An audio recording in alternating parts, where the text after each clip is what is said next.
আচ্ছা, একটু ভাবুন তো, আমাদের মানবদেহের স্বাস্থ্য থেকে শুরু করে পৃথিবীর পুরো ইকোসিস্টেম বা বাস্তুতন্ত্রকে এই ক্ষুদ্র মাইক্রো অর্গানিজমগুলো কিভাবে নিয়ন্ত্রণ করছে তা সত্যি অবাক করার মতো। আমাদের চারপাশের পরিবেশ, মাটি, পানি, এমনকি ঠিক এই মুহূর্তে আমাদের শরীরের ভেতরেও এদের এক অদৃশ্য আর অসম্ভব ব্যস্ত জগৎ চলছে।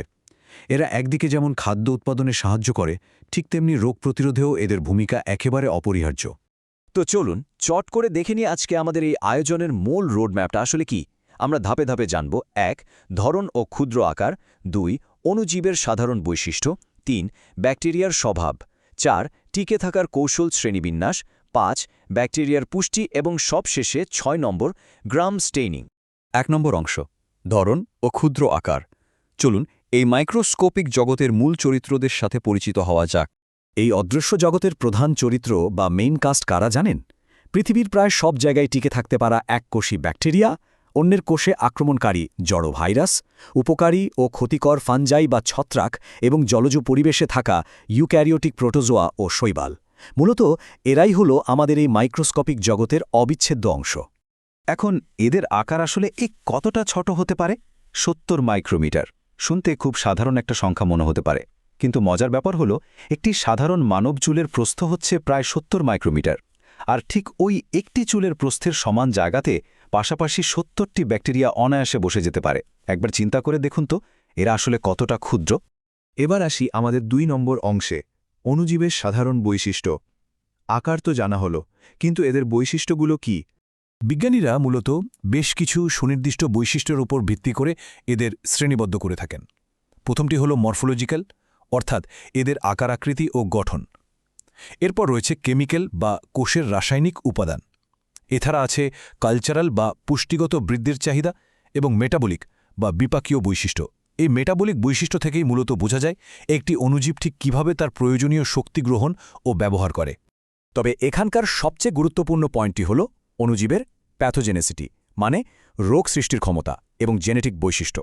ডিএনএ এবং প্লাজমিডের মতো জেনেটিক উপাদানগুলোই আসলে নির্ধারণ করে দেয় যে একটি নির্দিষ্ট অণুজীব আমাদের এই বৃহত্তর জগতে ঠিক কতটা প্রভাব ফেলবে কিংবা এটি কতটা ভয়ঙ্কর হতে পারে।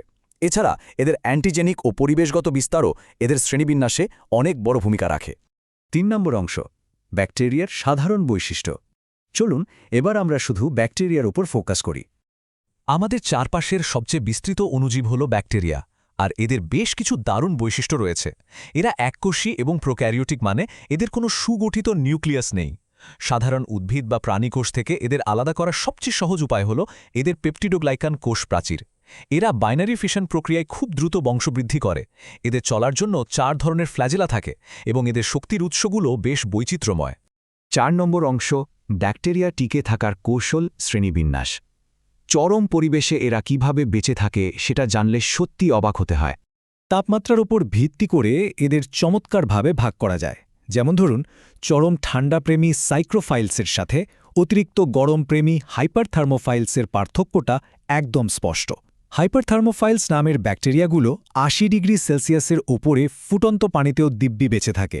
তবে জেনে রাখা ভালো, মানবদেহে রোগ সৃষ্টিকারী বেশিরভাগ ব্যাকটেরিয়াই কিন্তু মেসোফাইলস। এরা মানুষের শরীরের স্বাভাবিক তাপমাত্রা অর্থাৎ ৩৭ ডিগ্রি সেলসিয়াসের কাছাকাছি সবচেয়ে ভালোভাবে বংশবৃদ্ধি করতে পারে। এরপর আসি পিএইচ স্কেলের শ্রেণীবিন্যাসে। অ্যাসিডোফাইলস বা চরম অম্লপ্রেমী ব্যাকটেরিয়ারা অ্যাসিড মাইন ড্রেনেজ বা সালফার স্প্রিংয়ের মতো চরম পরিবেশে বেঁচে থাকতে পারে, যেখানে পিএইচ মাত্রা থাকে মাত্র ৩-এর কাছাকাছি। ভাবা যায়। অন্যদিকে নিউট্রোফাইলস ব্যাকটেরিয়ারা নিরপেক্ষ পরিবেশ বা ৬.৫ থেকে ৭.৫ পিএইচ মাত্রায় থাকতে পছন্দ করে। চিকিৎসা বিজ্ঞানে আমরা সাধারণত যে ব্যাকটেরিয়াগুলো নিয়ে বেশি আলোচনা করি তার বেশিরভাগই হল এই নিউট্রোফিলস ক্যাটেগরির। এখন এখানকার সবচেয়ে আকর্ষণীয় দিকটি হল গ্যাসীয় প্রয়োজনীয়তা। একটু খেয়াল করুন, অব্লিগেট অ্যানেরোবস নামের এই ব্যাকটেরিয়াদের বেঁচে থাকার জন্য অক্সিজেনের সম্পূর্ণ অনুপস্থিতি প্রয়োজন। মানে সামান্য একটু অক্সিজেনও এদের জন্য রীতিমতো বিষ। এছাড়াও আছে মাইক্রো অ্যারোফাইলস, যারা খুব সামান্য মাত্রার অক্সিজেন সহ্য করতে পারে। আর আছে ক্যাপনোফাইলস, যাদের বেঁচে থাকা ও বৃদ্ধির জন্য কার্বন ডাই অক্সাইড একেবারে অত্যাবশ্যক। ৫ নম্বর অংশ, ব্যাকটেরিয়ার পুষ্টি। এত বৈচিত্র্যময় পরিবেশে যেহেতু এরা থাকে, তাই এদের খাদ্যাভ্যাসও নিশ্চয়ই বেশ চমকপ্রদ। পুষ্টি গ্রহণের এই প্রধান দুটি মাধ্যমের মধ্যে একদম পরিষ্কার পার্থক্য রয়েছে। অটোট্রফিক ব্যাকটেরিয়ারা হল স্বয়ংসম্পূর্ণ। এরা কার্বন ডাইঅক্সাইড ও পানির মতো অজৈব উৎস থেকে নিজেদের খাবার নিজেরা তৈরি করে নেয়। অন্যদিকে হেটারোট্রফিক ব্যাকটেরিয়ারা নিজেদের খাবারের জন্য অন্যান্য মৃত জৈব পদার্থ বা জীবিত হোস্টের ওপর নির্ভর করে। আর এই হেটারোট্রফিকদের মধ্যেই কিছু ব্যাকটেরিয়া প্যারাসাইটিক বা পরজীবী স্বভাবের হয়ে থাকে, যা পরবর্তীতে মানবদেহ বা প্রাণীর শরীরে মারাত্মক সব রোগের সৃষ্টি করে। শক্তির উৎসের ওপর ভিত্তি করেও এদের চমৎকারভাবে আলাদা করা যায়। ফোটোট্রফস ব্যাকটেরিয়ারা শক্তির জন্য সরাসরি আলোর ওপর নির্ভর করে, ঠিক যেমনটা উদ্ভিদেরা করে থাকে। আর অন্যদিকে কিমোট্রফস ব্যাকটেরিয়ারা শক্তির জন্য ব্যবহার করে রাসায়নিক শক্তি। আলোর শক্তিতে চালিত এবং রাসায়নিক শক্তিতে চালিত এই ব্যাকটেরিয়াগুলোর শক্তির যোগান দেওয়ার প্রক্রিয়া পুরোপুরি আলাদা, যা প্রকৃতিতে এক অসাধারণ ভারসাম্য ধরে রেখেছে। 6 নম্বর অংশ, ব্যাকটেরিয়াল স্টেইনিং। এটি ল্যাবরেটরিতে ব্যাকটেরিয়া চেনার সবচেয়ে মৌলিক এবং গুরুত্বপূর্ণ একটি পদ্ধতি। গ্রাম স্টেইনিং প্রক্রিয়ার মূল মেকানিজমটা কিন্তু দারুণ। গ্রাম পজিটিভ ব্যাকটেরিয়ার কোষ প্রাচীরে শুধুমাত্র পুরু পেপটিডোগ্লাইকান স্তর থাকে, যা ক্রিস্টাল ভায়োলেট রংটাকে খুব শক্তভাবে আটকে রাখে। ফলে মাইক্রোস্কোপের নিচে এদের একদম কালচে বেগুনি বা পার্পল রঙের দেখায়। অন্যদিকে গ্রাম নেগেটিভ ব্যাকটেরিয়ার পেপটিডোগ্লাইকানের সাথে বাইরের দিকে আরও একটি মেমব্রেন থাকে, তাই এরা সেই ভায়োলেট রংটা ধরে রাখতে পারে না। এরা স্যাফরানিন কাউন্টার স্টেন গ্রহণ করে, যার ফলে এদের দেখতে হালকা লালচে মনে হয়। কোষপ্রাচীরের সামান্য এই কাঠামোগত পার্থক্যের কারণেই মাইক্রোস্কোপের নিচে এদের পুরোপুরি আলাদা রঙে